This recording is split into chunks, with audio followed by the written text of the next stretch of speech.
Hi, everybody, and welcome to episode 88 of In the Front Row with Mike Vaccaro. I'm your host. Coming up today, we rewind to 1978. That's when Jack Goose Gibbons was the most outstanding player of the Final Four playing for the Kentucky Wildcats. He shares his story with us growing up in Lexington, just a stone's throw away from Rupp Arena, eventually playing for Joe B. Hall with the Wildcats and leading them to the National Championship and a win against Duke. Going on to the NBA, playing for the Atlanta Hawks, and Hubie Brown, the head coach of the Hawks at that time.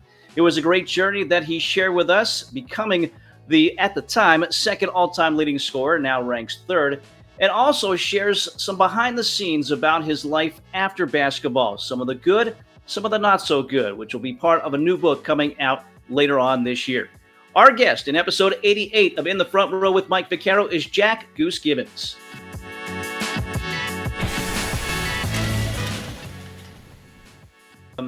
Jack, first of all, I appreciate you taking the time to sit down, talk with us, share your story.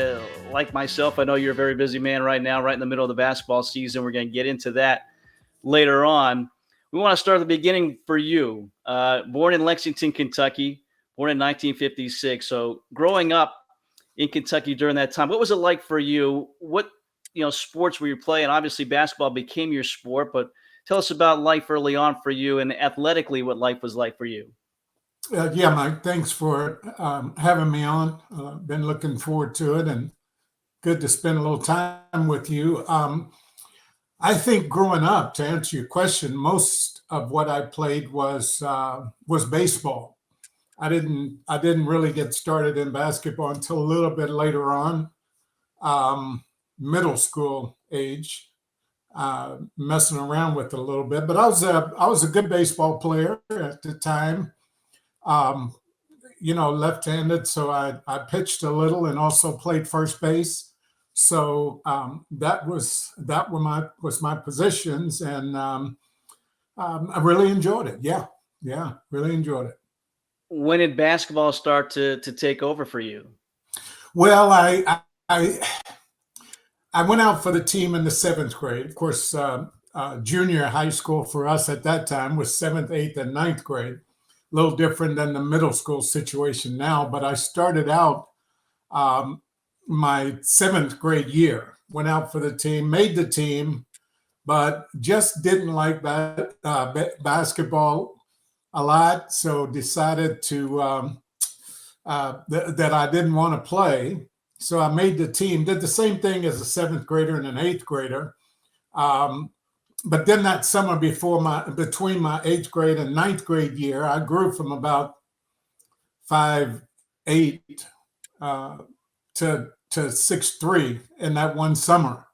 So after that, I just decided that I wanted to play basketball. And had some good coaches. We were a really good team when I was a freshman, ninth grade year.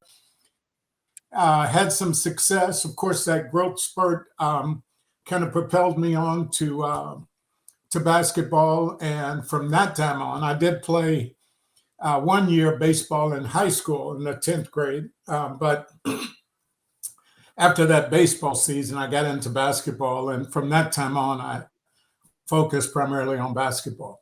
Yeah, your body was telling you what you were going to become, and certainly a very good basketball player.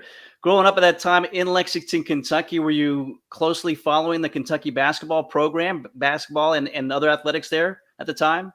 No.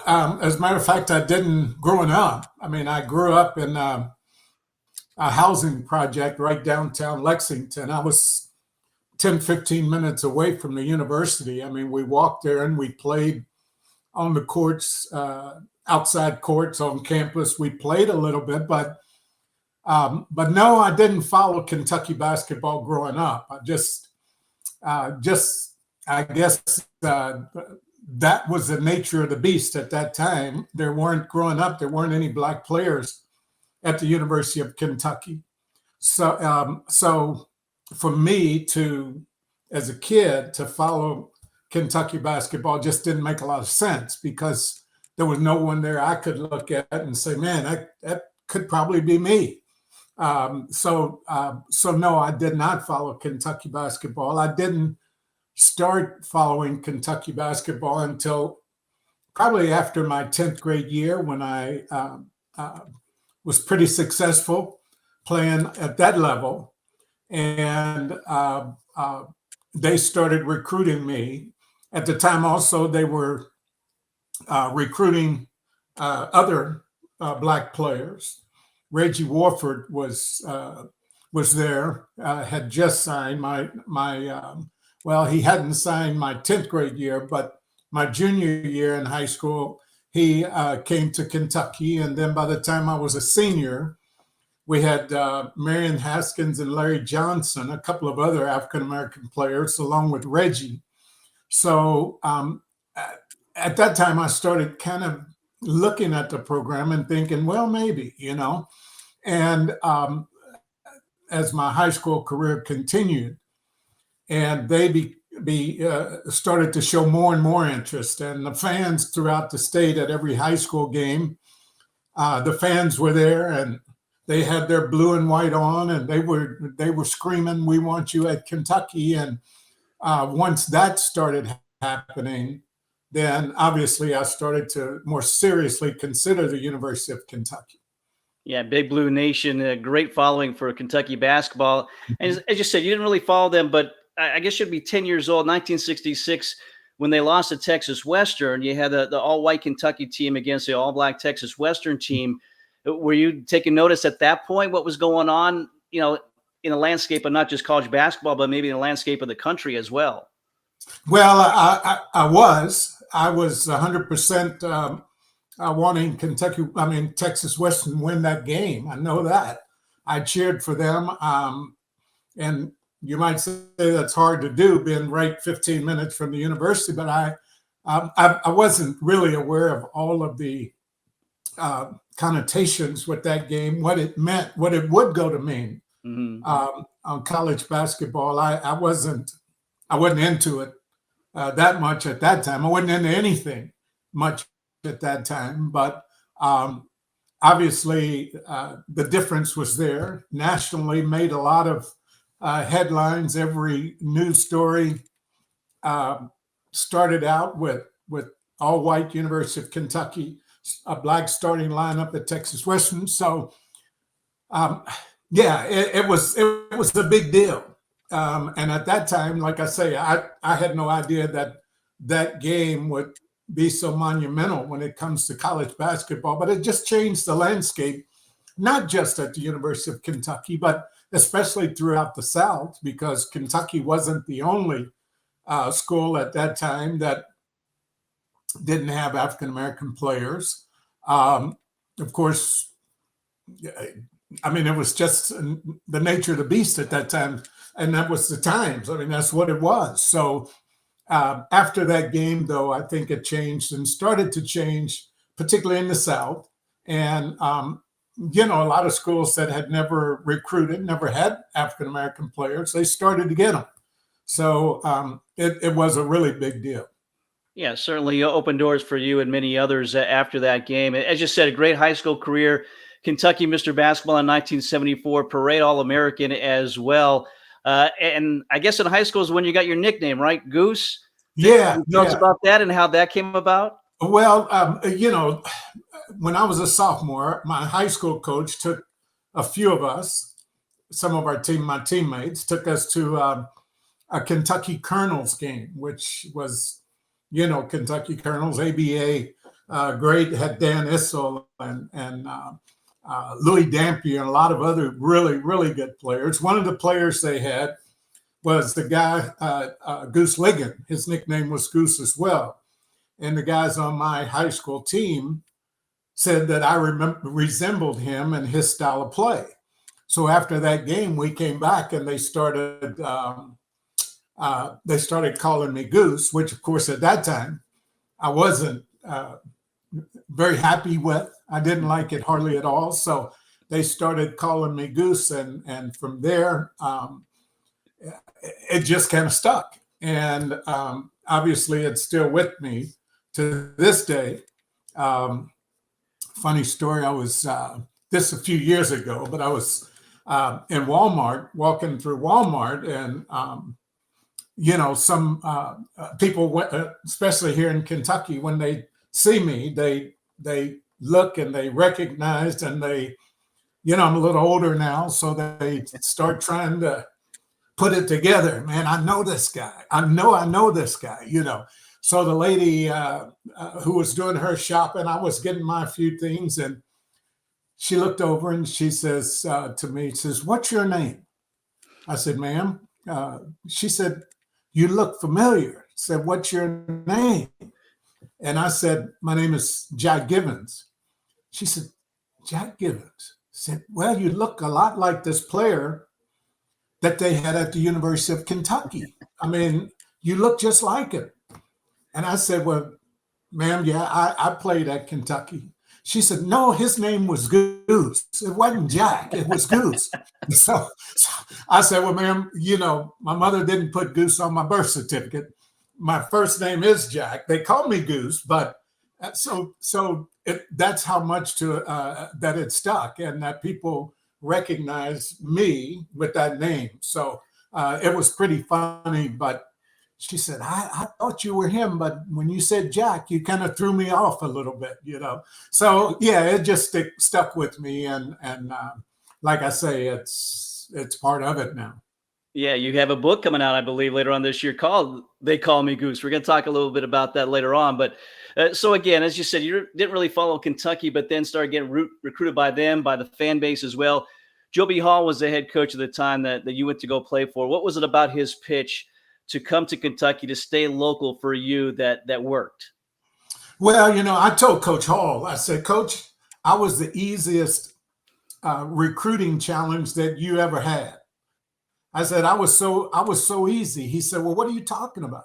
I said, "Because you didn't hardly have to recruit me at all. All the fans who would come to my high school games and who would, in the middle of the game, start chanting throughout the thing, 'We want you. We want you.'" I said, they had already convinced me by the time I was a senior that I needed to go to the University of Kentucky. And I said, "You didn't have to do much at all." And of course, he got a big laugh out of that. But he was really earnest in his efforts to change the nature of Kentucky basketball. And believe me, there were folks throughout the state who were not 100% behind him in his efforts to make that change. He went out on a limb by recruiting a lot of guys who ultimately came there, but it was tough for him. Not so much recruiting me, but all the stuff that went with him was pretty tough. And he decided that he was going to stay with it.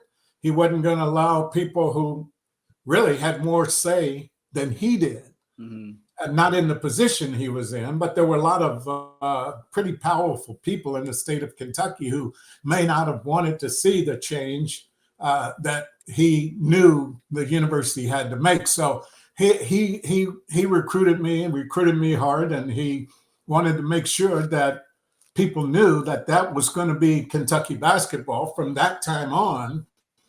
So for myself and another guy local here by the name of James Lee, so for the two of us, we had our signing day on the same day, and we were good friends. We had grown up together in the neighborhood.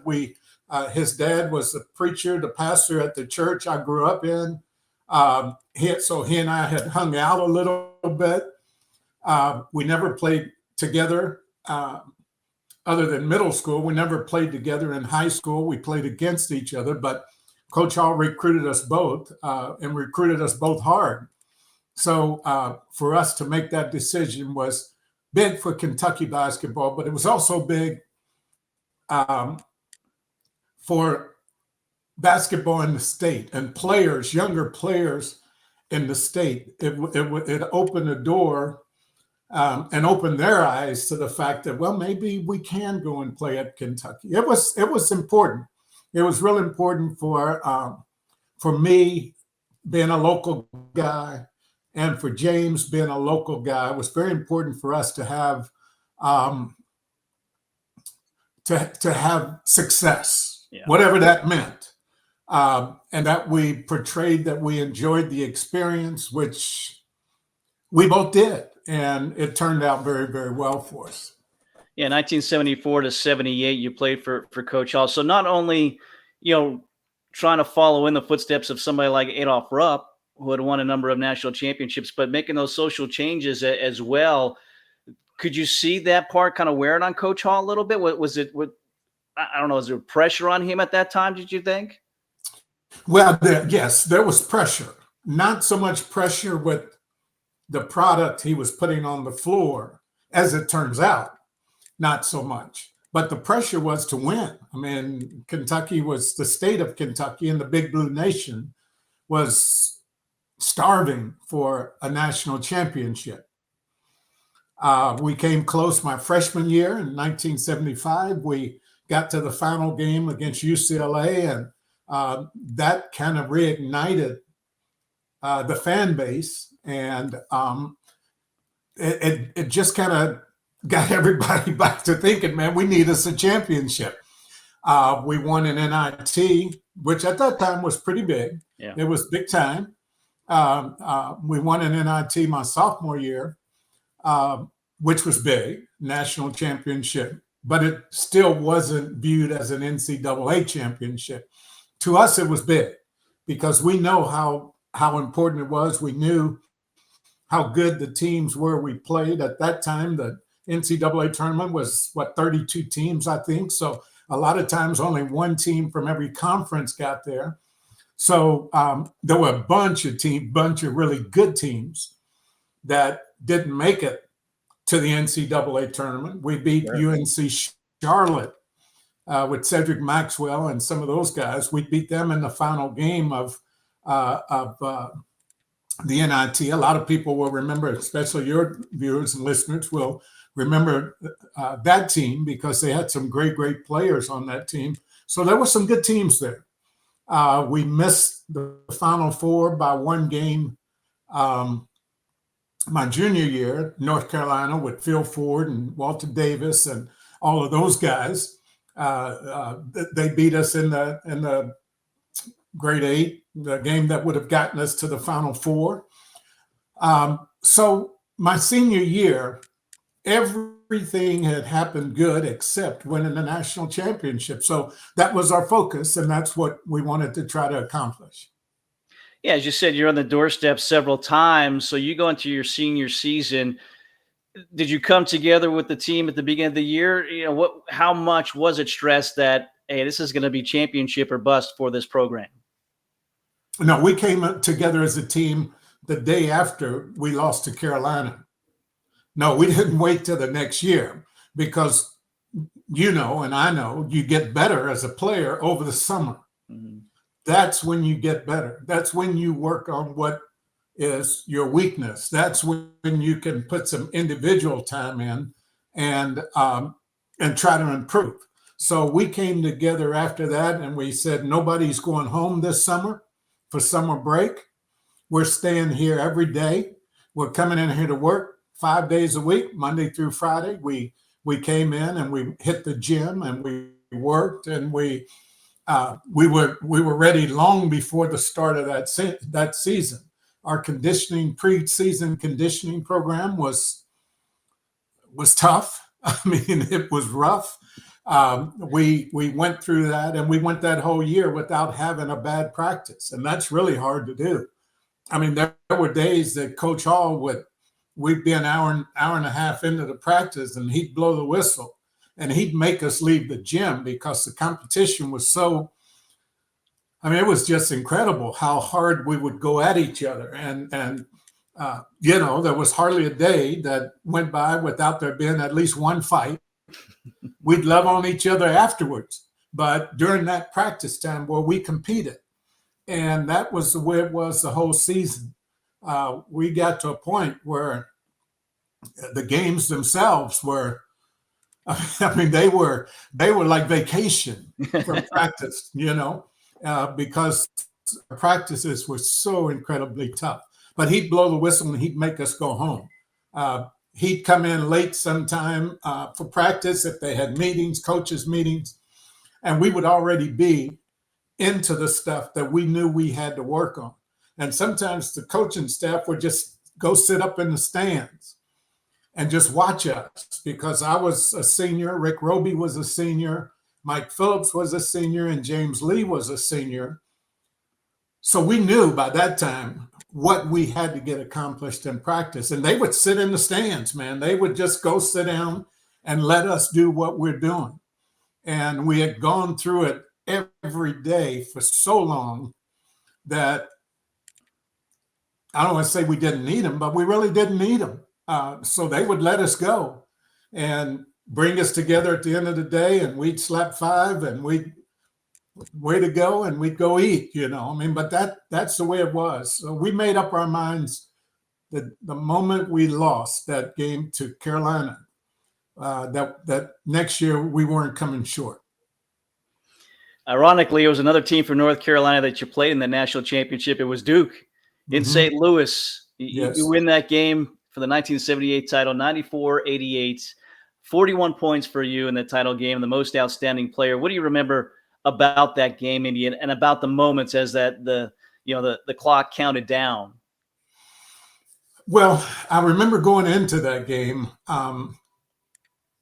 that was the most confidence I had had in any game, probably in my career, because I just felt like, I truly believed that we were the better team. They had great players. Don't get me wrong. Gene Banks, Benarkle, Jaminski, all of those dudes, man, they could play. I mean, they could play ball. But I had a confidence that I don't know where it came from, but it was there. And I went into that game thinking, we're going to win this thing. And everybody on the team had that same mentality, that same approach. And we wanted to play that way.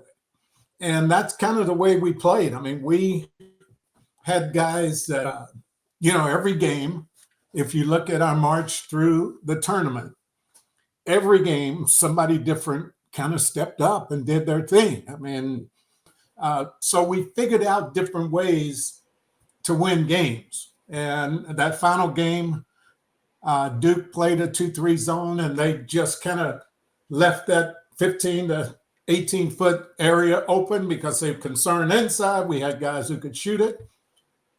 So the shots were there. And I, fortunately, was making them that night, and they never made an adjustment defensively.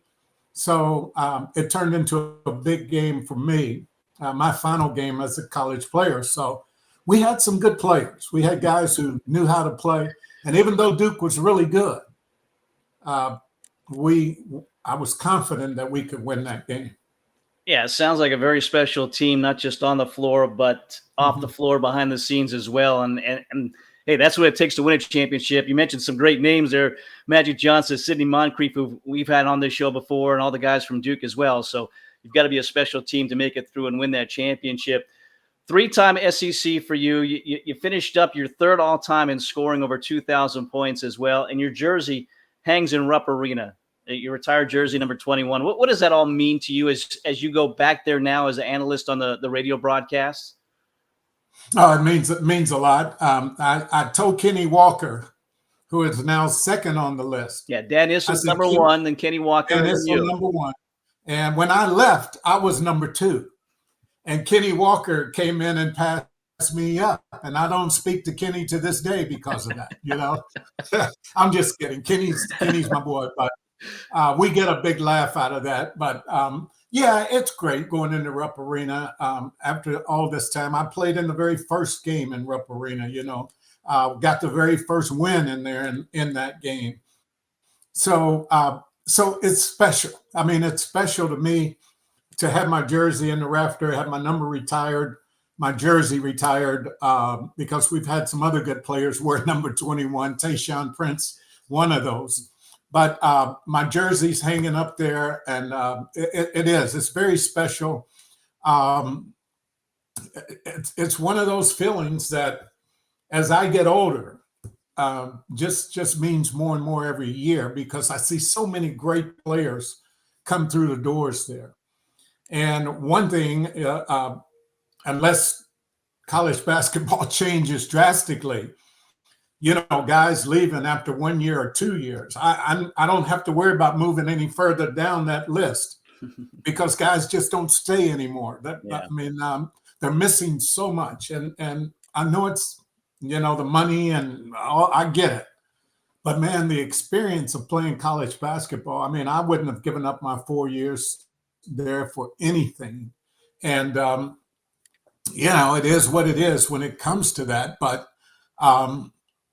It was a great time. And even now, for people to recognize me and for kids who they don't know me from the man in the moon, but their dad or their granddad might have said, I watched him play, and they look me up and they come back, and even the little dudes and young ladies, they get autographs. And so it makes you feel very special every time I walk in the Rupp Arena for a game. Yeah, I noticed that when we were there with UNCW back in December. I mean, you're a very popular guy. You're taking a lot of pictures before the game, before you got onto your broadcast there. So even, years later, I mean, what does that say about, was it a kind of an experiment or whatever that Coach Hall was going through at that time? But then to see that championship and to see somebody like you and the rest of your teammates be so successful, was that kind of indication for him and what he was trying to accomplish at Kentucky? Oh, yeah. I mean, I can't tell you how many guys who came after me. I'm talking about the Sam Bowies, the Melvin Turpins, the Dirk Minifields. And I could go on and on and on, naming names of guys who, to this day, come up to me and say, Goose, they say, man, I wouldn't have come to Kentucky if it weren't for you. I mean, you and James, man, y'all kind of put Kentucky on the map when it comes to Black kids who are growing up in the hood and who don't have anything. And the same way I grew up. I mean, it just kind of ignited a fire that I think still is lit and spreading. The flames are spreading throughout the entire country for basketball players. It had to start somewhere. I just happened to be the first African-American All-American there at the University of Kentucky, and we won the national championship, all of those things. But I think the main thing with folks is that we stayed for 4 years, and the Kentucky fans got to know us sometimes better than they knew their own kids. I'm serious. I mean, they knew everything there was to know about each of us on that team. And like I say, I know times changed. If someone came to me at that time and said, hey, you sign a contract, I'm going to draft you, and you sign a contract for $20 million, I probably would have left too. I know I would have, because that's life-changing money. But we didn't have that option. And these guys now, they'll never know what it's like to stay there for 4 years and let the BBN, the Big Blue Nation, let them really get to know you, because they never forget you. I ask people nowadays, who started for Kentucky 3 years ago? Can you name the starting lineup 3 years ago? And they'll say, well, was that John Wall's team? No, John Wall was here 10, 12 years ago. Because guys come and go. Yeah. And it's something that Kentucky fans have had to adjust to, but it's also something that Kentucky players now will never know the difference between staying a year, whether you're Anthony Davis winning a national championship or one of these other players who have come and gone and doing great in the NBA. It's just a little different. It was. Yeah, it certainly was a different time. As you said, you could be a part of that program and again, be welcome back as, the analyst now and be a big part still. For you, eventually you did move on. You graduated. You went to the NBA, drafted 16th pick overall in 78 with the Hawks, and you played for Hubie Brown, of all people, the head coach of the Hawks at the time, going strong still as a broadcaster into his 90s. What was it like as playing for him as a head coach at that time? listen, man, Hubie Brown, knew at that time and still now knows more about basketball than any one person I've ever talked to. I mean, there would be a situation comes up in the game and he'd call a timeout and he'd draw up a play that we're going to do this and this and this and it would work. I mean, or if there's something in practice or you hear him do a clinic and he's teaching, he without a doubt, the guy who all the people in basketball that I've met, spent time with, he was the basketball genius, really genius that I've ever met. I mean, he just was. Now, he wasn't the easiest guy to play for. I got to say that. And I didn't so much enjoy playing for him. But I learned stuff that I use now during the broadcast, Yeah. So while my pro career was not what I wanted it to be, I do enjoy the time I spent with Hubie Brown because of all the stuff I learned that I put to work and put to use right now as I'm doing broadcasting and teaching basketball, all the stuff that I do. Yeah, just a few years with the Hawks in the NBA, then you played overseas, finishing up, early 1980s, and then you went into broadcasting. Did you think that was going to be the natural progression for you to get into broadcasting after your playing career was over? Oh, no, man. I had no clue. One of the local radio stations asked me if I'd want to come and broadcast some high school games for them, including the Kentucky High School State Tournament.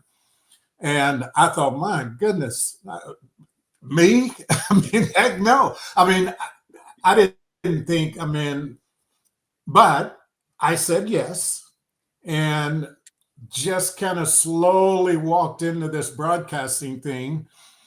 And it's been a great career. I mean, I've been able to do it from that time, doing high school basketball games to small college games to regional games to national games on ESPN and CBS and all of these, and then on to professional games with the Orlando Magic, who I worked for 15 seasons, and Turner Sports. I broadcasted games for them. So it's kept on growing, and I got out of it.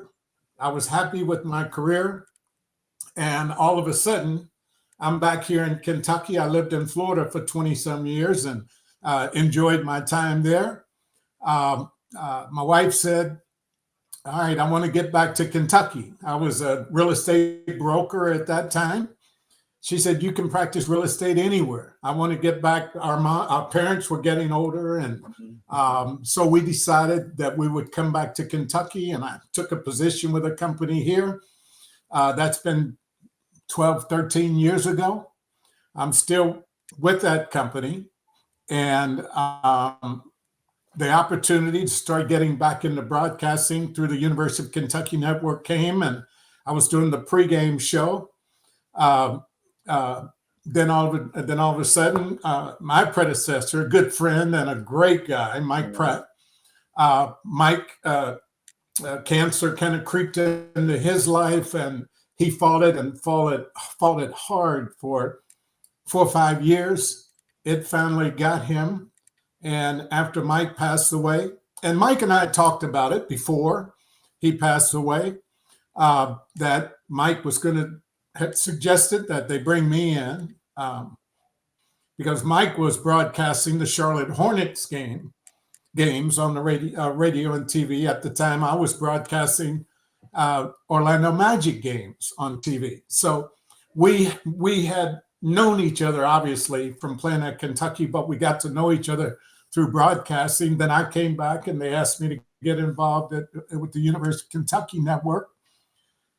And it's kind of come back around all the way. Here I am broadcasting the games on the radio again, or broadcasting on the radio with Tom Leach, my broadcast partner. And it's a great way. I mean, I'm an old man now and I'm slowing down. So, this is a great way for me to kind of wrap up my career. I'm very excited about doing what I'm doing. Well, not quite 70 yet. You're late 60s, so you're Yeah. you still have plenty of time and plenty of fuel in the tank there, I'm sure. But to have that full circle to come back now is it nice? Like you said, calling the games and the game that you're watching is a lot different than the game when you were playing. But is it nice to be courtside and be back inside Rupp? Oh yeah, yeah. It's great. I tell people I get the best seat in the house every night for every game. Which is great. The game has changed. Definitely has changed from the style from when I played. We didn't have a 3-point line, so there was no reason for us to take a shot from where some of these guys shoot from. I mean, it's amazing that you can come down on a 3-on-2, 3-on-1 fast break, and you have the green light to pull up from behind the 3-point line, man. I would still be sitting if I did that in a game with Coach Hall. I mean, he would have sat me, and I never would have gotten back in a game. But it's a different game. The 3-point line has forced a change.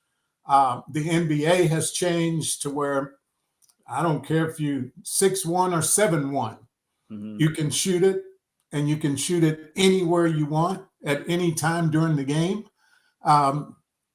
Which still takes me a little bit of getting used to because it is different, man. I mean, but it is fun. I mean, it's great to be at the games for me to have to adjust to the changes.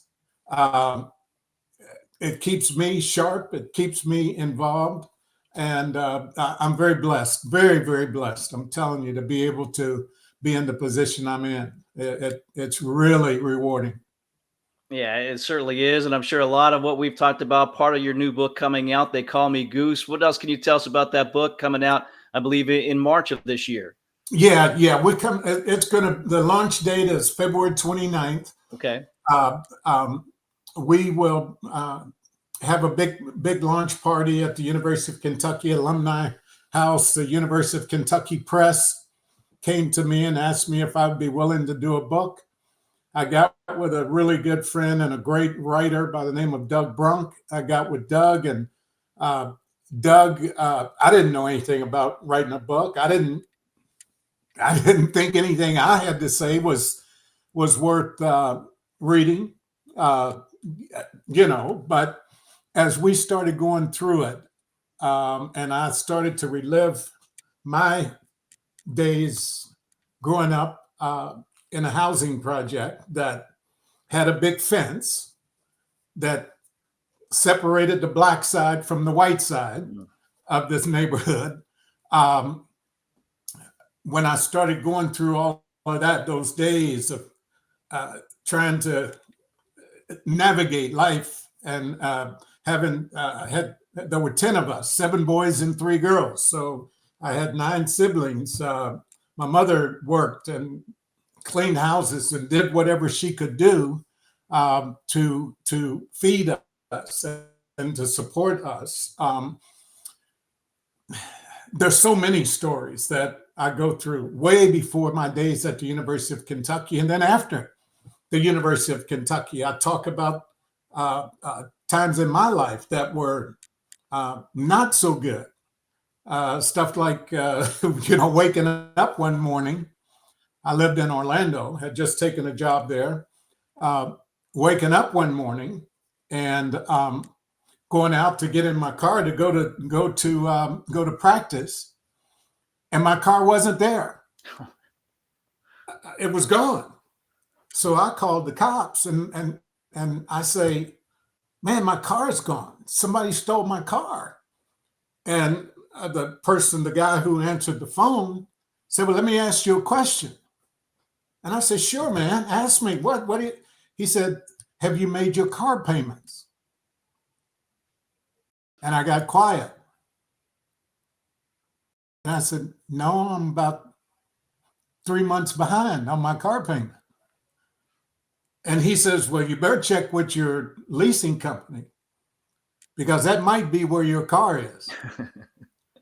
And sure enough, I checked with them, and I had to come to the realization that these people wanted to be paid. Yeah. They wanted their money, you know. So that was a lesson. I had a bad problem of wanting to try to keep up with the Joneses. So when I went out and my Mercedes was gone, I had to deal with that, you know. And it was a great lesson.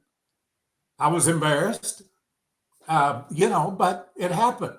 So I talk about stuff like that. I talk about time when I got when I was coaching my daughter's AAU team, and one of the kids who wanted to be on our team, but wasn't quite good enough. She accused me of doing some things that were some of the worst stuff a guy could be accused of. And I had to deal with that, man. I had to go through probably a 3-year process of just trying to clear my name. Yeah. And that's tough to do when the first thing your attorney says is you can't say a word about this publicly. No press conference, nothing. And I was in media. So I knew how important it was to have a voice, to be able to say, I didn't do this, man. Yeah. But I couldn't. My attorney, he says, first time you have a press conference, you're going to have to find another attorney. And when Doug said, well, we got to talk about this in the book, I said, Doug, I don't want to talk about that. I said that I wiped that chapter of my life totally out. I said, I'm not. He said, well, he closed up the pad and he said, well, the book is done. It's over. We're not doing it because you have to talk about this. And I'm so glad he did, because I realized where a lot of times going through it, I thought, man, this is the worst time of my life. I came to the conclusion by reliving that, no, this was the best time of my life, because it forced me, number one, to really appreciate my family, my wife, and my kids. It forced me to, because she prayed for me every day. And my son and my daughter, even my other son that I had before I was married, they came and they were beside me. And they hung with me, man. I mean, I have the best family in the world because they were there for me. And they believed in me. And they trusted me that this didn't happen. And so I realized how truly blessed I was by going through that. I don't remember much about the trial, but I remember they came to me, the other side came to me, and they said, we want to offer you a deal. We want to offer you a misdemeanor. It doesn't go on your record. It doesn't, this after 3 years of going through this. Yeah. It doesn't go on your record. There's nothing connected to it, no jail time, no. And I said, man, I asked my brothers, my family. My younger brother is police chief of Lexington. My younger sister is in law enforcement. I asked them, I asked guys who were in my church, that my men's group. I said, man, they're coming up. This can be over. It can be over. And I need you all to pray about this and to tell me what you think. And one of my very dear friends, best friends, Don DeLuzio, he looked at me like I was crazy. He said, what are you talking about? This is over. And he told me, he said, don't you know that this whole situation is not about you? I said, what do you mean? He said, this is not about you. He said, God's going to show what he can do in your life in this very situation. He said, so heck no. You're not admitting to something that you didn't do. And it kind of smacked me in my face, but it was a great time of my life. I don't remember anything much about the trial. Two things I remember, and we'll go on to something else because it's been long enough. But the first thing I remember is my daughter, who at the time was maybe 13. She's a basketball player, really good player. And so she was on the stand. And my attorney turned to her and said, pointed to me and said, who is that guy? Asked her, who is that guy? And I mean, it brings me to tears. But she said, she said, that's my daddy. And the way she said it, there was so much pride in the way she said it. I mean, it was amazing. That stuck with me. I mean, I still, if I'm having a bad day, I'll think about her saying, that's my daddy. I still think about that. And then the second thing, my son, who was probably 17 at that time, he would come in from his bedroom every morning during that trial period. He would come in every morning after he took a shower and we were getting dressed. He said, Dad, what are we wearing today? What are we wearing? I said, well, I'm going to wear this, whatever suit I was putting on. Okay, where's my suit? He would wear one of my suits, and they were baggy on him, but man, he would proudly stand next to me and, Dad, can you tie my tie? I'd tie his, he'd tie mine, and he'd stand next to me, man, and he drove me down every day. My wife, he drove us all, and he stood by me every minute. He was like my bodyguard at 17. He stood by me. And when I say I've got the best family in the world, the best kids, the best wife, I mean, I mean it, man. That's what I remember. So yeah. I remember my talks with God. I remember the promises that he made throughout this period. I read the Bible every day. I was doing read the Bible in a year. We do New Testament, Old Testament, and it was just great, the promises. So enough about that. But that we dealt with that in the book, and obviously that was a real important time. You can but I dealt with all kinds of things, man. It was really rewarding to do it.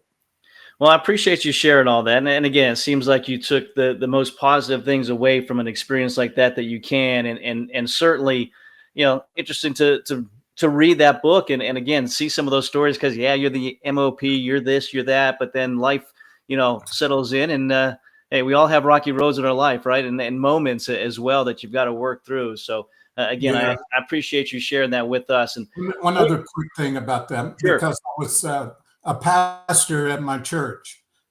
He said, listen, if you need somebody to talk to me. He said, we can get together, lunch, whatever, and we can talk. And after meeting with him, probably 10 times, I don't know, 8 times, he asked me one day, he said, and I was really struggling that day. And he said pretty much what you said. Do you think you're not going to go through this because of who you are?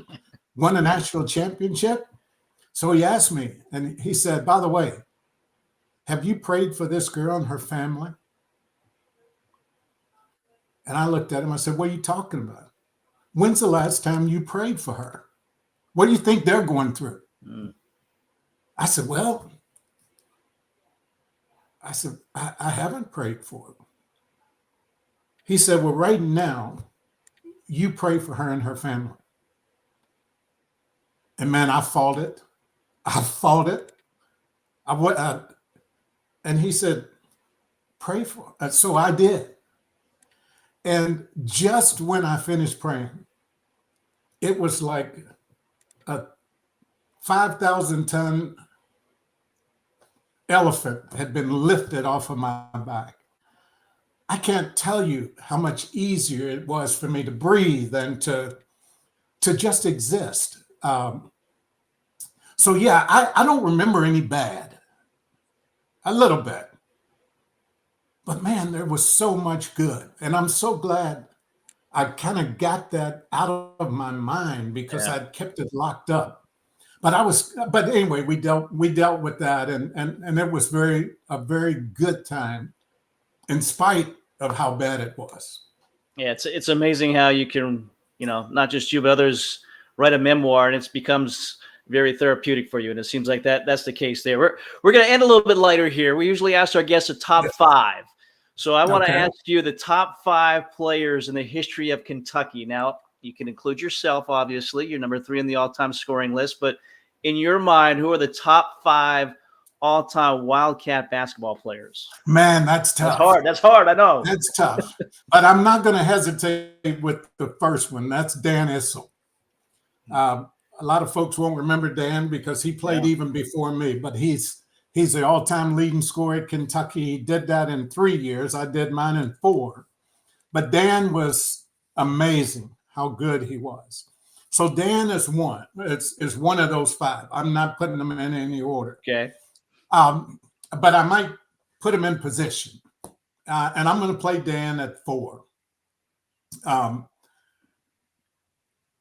Point guard,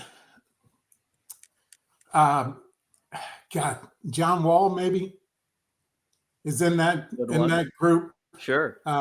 John Wall, he was really good his time at Kentucky. I'm gonna say Anthony Davis at the 5 spot, and you can switch him and Dan however you want to do it, but I'm going to put AD in there. I don't like doing that because he was there for only 1 year. But I'm going to put him there. 2 guard spot.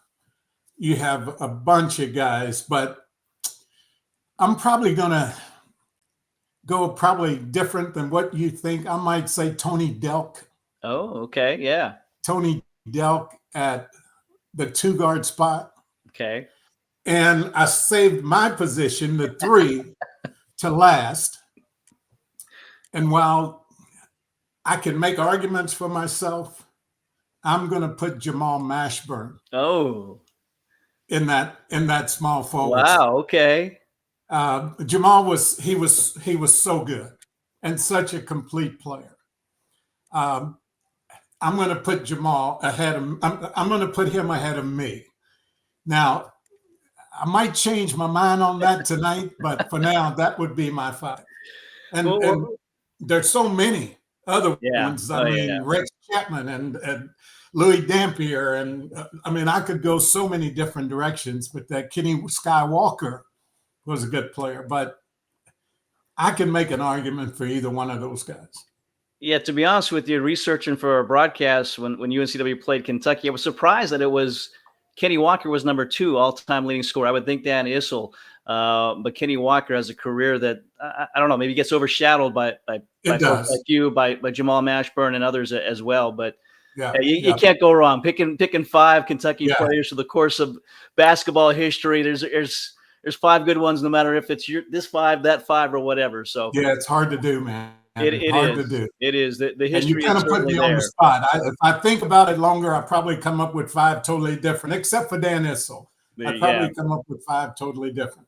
There you go. Well, that's a very good 5. I would include you in there in mine. But Goose, I can't thank you enough for spending a little time with us, sharing your story, and again going deep into your story and being so honest with your story with us as well. And Yeah, it's a pleasure to have had a chance to meet you briefly at Rupp Arena, and again, have you share your story with us is great. I appreciate that. Mike, thanks so much. Really enjoyed being on with you. Well, some really good stuff, really personal stuff there from Jack Goose Givens, and we appreciate him sharing that with us, and also his top 5 Wildcat players of all time. Certainly that one's a hard one to come up with all the talent they've had through the years. And as always, we thank you for watching and listening, and invite you to like, to subscribe, to share our show as we continue to grow here in 2024. More great guests, more great episodes coming your way very soon.